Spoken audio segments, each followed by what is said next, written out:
11वीं तो भगवान की जय। पिछला मोड़ बाबू कल मोड़ दी एकादश मतलब कि 11वां अध्याय।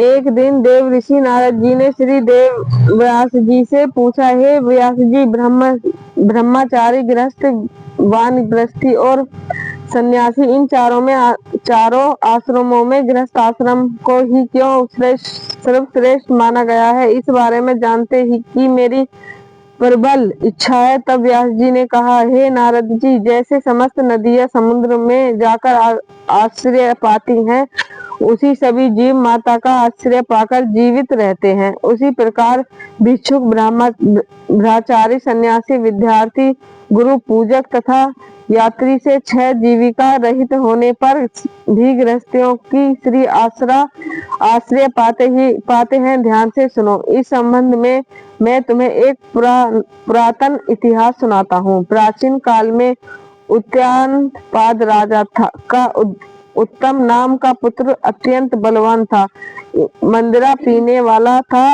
राजा रानी दोनों स्नेह पूर्वक रहते थे। एक दिन राजा ने वेश्या का नृत्य करते हुए मदिरा पान किया शाही अपनी स्त्री से भी मदिरा पीने का आग्रह किया, परंतु रानी ने उसका कहना नहीं माना। तब राजा ने क्रोध होकर अपने सेवकों को निर्जन वन में रानी को छोड़ आने की आज्ञा दी।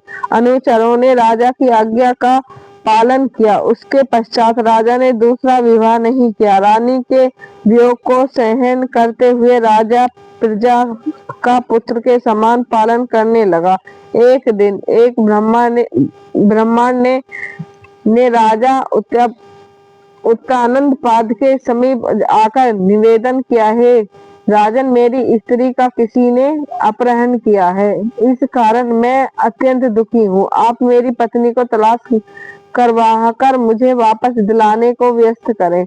राजा ने कहा, हे महाराज, मुझे नहीं मालूम कि आपकी स्त्री को कौन किधर और कहाँ ले गया है। इस स्थिति में उसने ढूंढकर कहाँ से ला सकता हूँ। यह सुनकर ब्राह्मण बोला, राजन, छठा भाग करके रूप में प्राप्त करने के कारण आप प्रजा के रक्षक हैं। मेरी स्त्री अपने घर में सो रही थी, वही से उसे कोई हड़कर ले गया। कल किसमें आया नहीं तो है ना, कल की में कहानी में कुछ ऐसा ही है ना। घर के रूप में प्राप्त करने के कारण आप प्रजा के रक्षक हैं। मेरी स्त्री अपने घर में सो रही थी, वहां से उसे कोई ले अतः एवं आपका कर्तव्य है कि आप उसे कहीं से भी ढूंढ कर लाए। राजा ने कहा, हे प्रिय, मैंने आपकी स्त्री को कभी नहीं देखा है और न ही मैं यह जानता हूँ कि मैं यह कैसे रंग रूप में स्वभाव वाली है, तब मैं उसे कैसे खोज सकता हूँ। यह सुनकर ब्राह्मण बोला, यदि वह कर्क स्वभाव की, कठोर वचन बोलने वाले, काले रंग की और कुरूपा के, तथापि मैं उसकी निंदा नहीं करता, क्योंकि वह मेरी पत्नी अर्थात अर्धांगिनी है। यह सुनकर राजा ने कहा, तब तुम्हारी स्त्री ऐसी कुरूपा और क्रूर स्वभाव की है, तब तुम उसे प्राप्त करके क्या करोगे? उसके स्थान पर मैं तुम्हें अत्यंत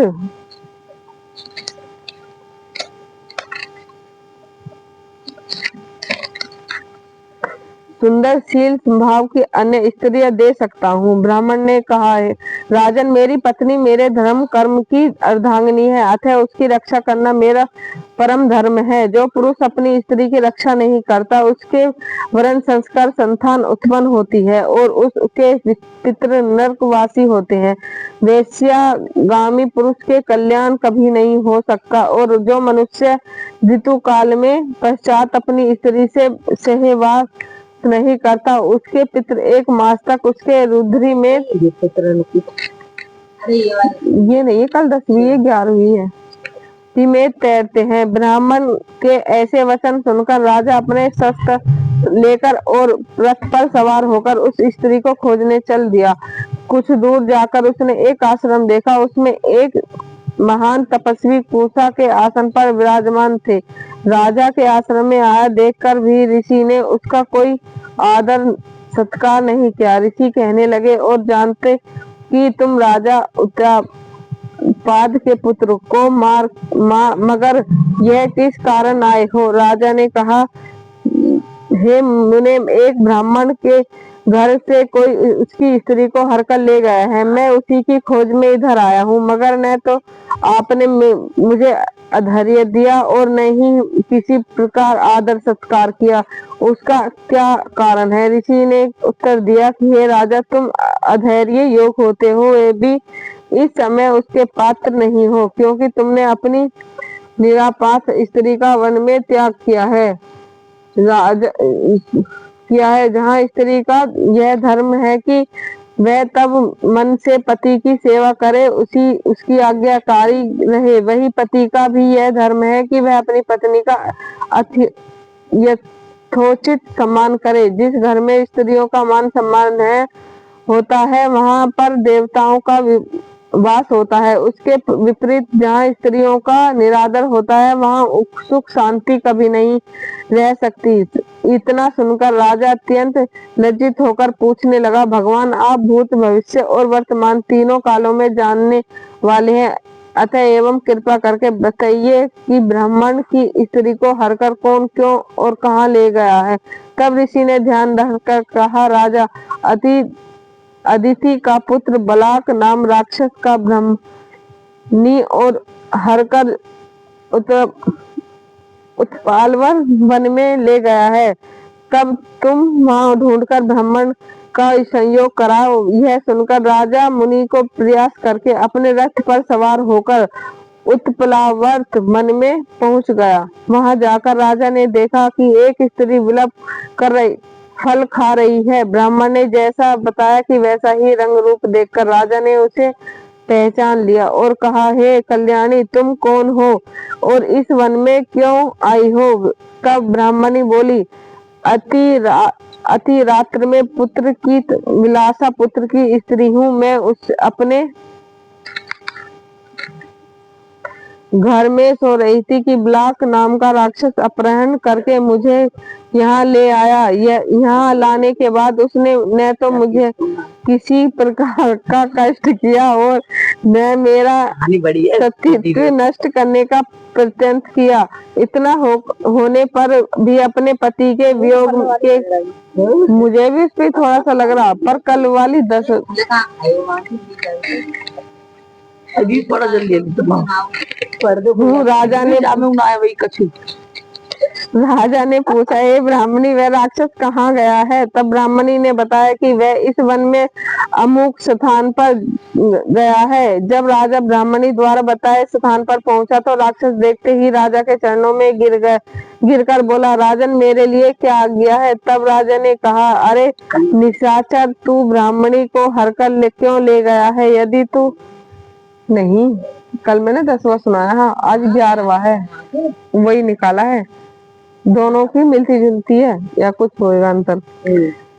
राजा ने कहा, निशाचर, तू ब्राह्मणी को हरकर क्यों लाया है? यदि तू उसके साथ विवाह करना चाहता है तो यह अत्यंत कुरूपा, और यदि तेरी खाने की इच्छा है तो वैसा कह सकता है। राक्षस कहते, राजन, मेरे घर में अनेक रूपवती अप्सराएं हैं, उनके अपरीत मैंने कभी किसी की स्त्री से भोग की इच्छा नहीं की और न मैं मांस भक्षण करता हूँ। मैं तो पूर्व जन्म के पापों का प्रायश्चित कर रहा हूँ। इस ब्राह्मणी का पति राक्षसों को मारने का मंत्र जानता है। तब हम यज्ञ का अंत ग्रहण करने के लिए जाते हैं तो वह हमको भगा देता है, क्योंकि यज्ञों का आचार्य वही बनता था। इसी कारण उस ब्राह्मणी को दुखी करने के लिए मैंने उस स्त्री को हर लाया हूँ। शास्त्रों के नियमानुसार स्त्री के बिना पुरुष को धार्मिक कर्म करने का अधिकार नहीं है।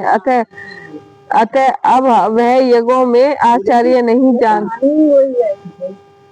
59 वो चल रहा है, वही मैं देख रही। कल वाली कहानी है, अब नहीं, मैंने कल 10वीं पढ़ी थी, आज 11वीं वाली बिल्कुल छोटी है, वही तो मैं देख रही हूँ। 10वीं वाली बिल्कुल छोटी है, कल कितनी बड़ी सुनाई, आज हुई है।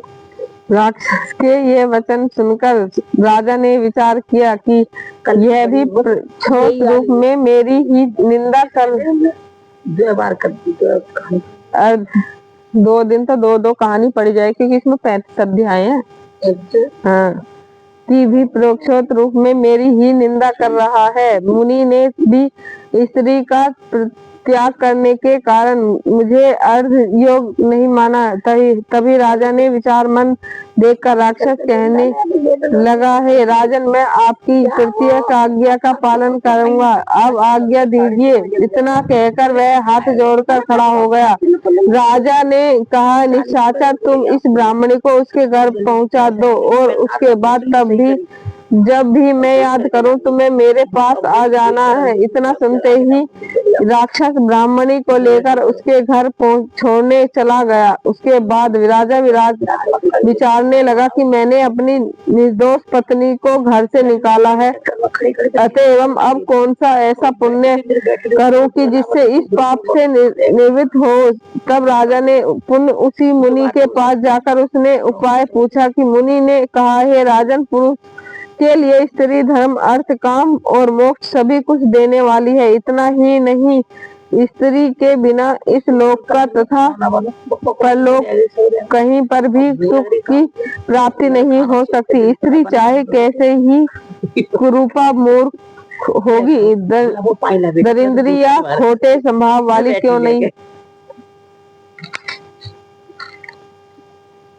ये ना द्वासा ये ना 12 वही चलेगा। तुमने आगे कर लिया तो आंटी नहीं दे रही है पर बेटे हमें पुरुष को उसका सम्मान करना ही चाहिए। पश्चात करते हुए राजन ने कहा कि मुनि, मैंने अपनी निर्दोष पतिव्रता स्त्री को त्याग दिया है, अतएव अब मैंने क्या करूं। मुनि ने कहा, राजन, तुम्हारी स्त्री वन में घूमते हुए देखकर तत्पश्चात नामक नाग के पाताल लोक में ले गया है। उसी नाग की नंदा नाम की एक कन्या है जिसने उसको घर में छिपा रखा है। वह सुनकर राजा वहां से अपने घर आया तो ब्राह्मण को स्त्री सहित अपने घर में देख अत्यंत प्रसन्न हुआ। उसके बाद राजा ने जो ही ब्लाक राक्षस को याद किया वह तुरंत उपस्थित हो गया। तब राजा ने उसके पाताल लोक से अपनी स्त्री को लाने का आदेश दिया। आज्ञा मिलते ही ब्लाक पाताल लोक गया। वहां से राजा की स्त्री लाकर उसको सौंप दी। तदनंतर राजा और रानी स्नेह पूर्वक रहने लगे। नारद जी ने अंत में कहा, हे राजा, पृथु, यहाँ गृहस्थ आश्रम महात्म्य हमने तुमको विस्तार पूर्वक सुनाया है। अब और क्या सुना चाहते हैं सो हो गया।